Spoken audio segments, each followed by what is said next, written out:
So thinking of you offering a little bit more compensation will motivate abandon their current employer is also wrong, because the amazing people are loyal to their companies because they are given the opportunity to make top pay and perform at high level. Again, I'm clearing up that everybody's going to come from somewhere, because you don't just get to hire people with no work experience. The question is, if I see a kid at a Starbucks, I just saw this girl. I'm going to give you a testimony. I saw this girl. I was at a Starbucks, and people make fun of kids at Starbucks, that they're baristas. I give them crap about it, but I stood there and they only had 3 people working the whole place. They were really short-staffed.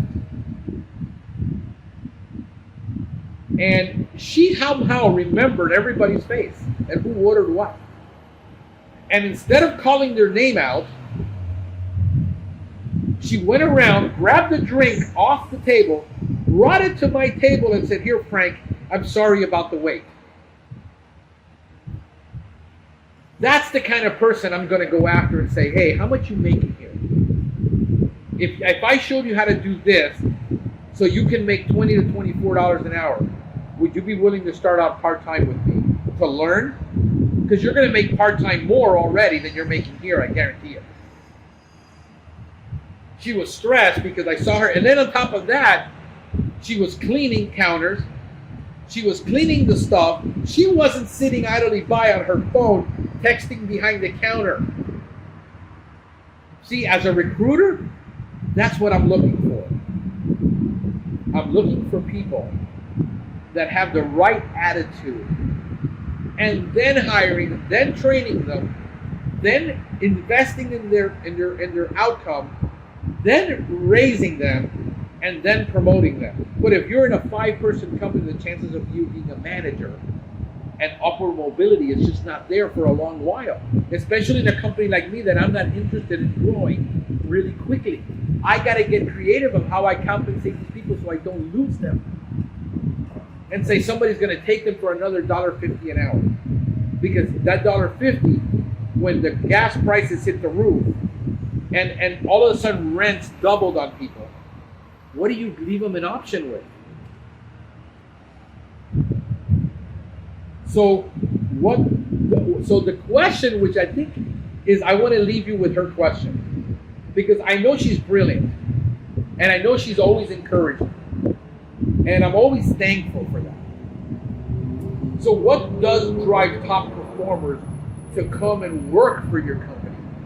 That is the fundamental question that we need to ask ourselves.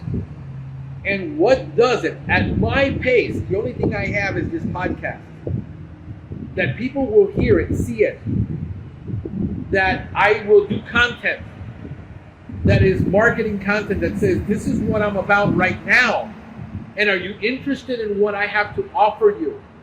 And if it is, then you're a right fit for me, and I'm a right fit for you right now.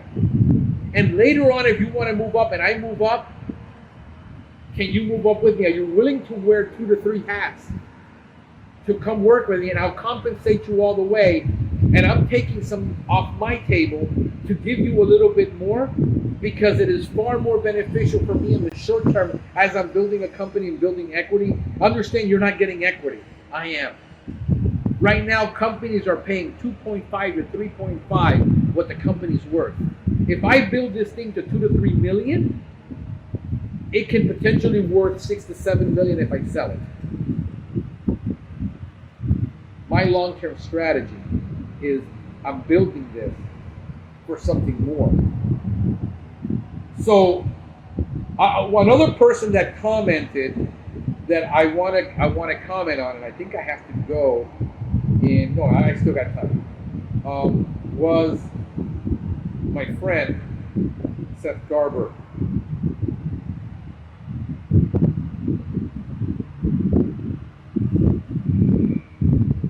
And Seth is very good at what he does.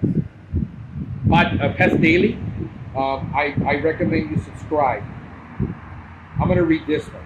I really like your perspective. You're speaking about Sky. Franklin is awesome and does a ton for our industry. However, I honestly dislike the entire conversation around the technician compensation for a number of reasons.